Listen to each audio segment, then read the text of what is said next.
Hi, Lauren Hagen here. In this video, I'm going to share some easy ways to texturize the hair. Let's think about when we cut hair. There's three elements in a shape: perimeter, silhouette, and texture. Perimeter is when we take length off. Silhouette is when we add layers. And then texture is the personalization that we put to a haircut. For example, our client comes in, she's really happy with her length. She doesn't want any layering, but just needs a little bit more movement. So I'm going to share with you a couple easy ways to texturize the hair. Check it out. The first technique I'll share with you is with a razor. What you'll see me doing is taking a section of hair wherever the weight is, and I'll place 3 fingers from the bottom of the section. Now, utilizing my razor on a slight angle, start at the top and just surface razor all the way to the bottom, keeping your hand moving. What this does is creates multiple little textures within the hair. You can see how the hair dances. Let me show you again. Again, pick up whatever area is heavy.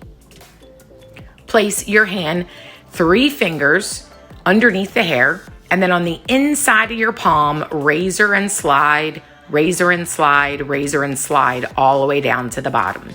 Again, you'll notice as I move the hair doesn't visually look like there's any layering, but now once we start to move it side to side, you can see the texture. You can do this anywhere on the head.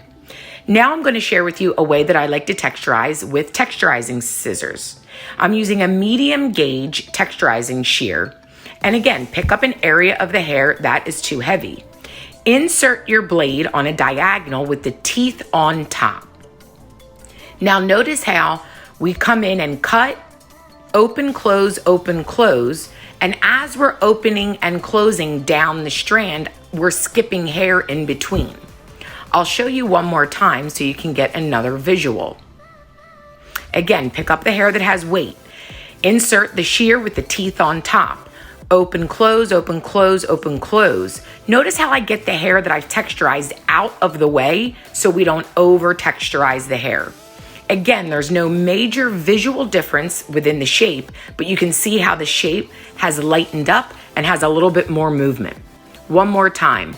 Open, close, open, close, open, close. Again, get that hair out of the way so we're not over texturizing it.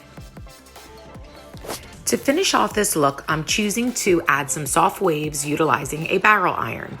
Notice that I'm using just the barrel part of the iron and wrapping the hair around the barrel. I have the barrel placed downward and simply just take a section of the hair and wrap the hair around the barrel. Sometimes I'll wrap it around 2 times or 3 times, changing up the direction of my iron as well as how many times I wrap the hair. This is what really gives the hair more of a soft, undone look.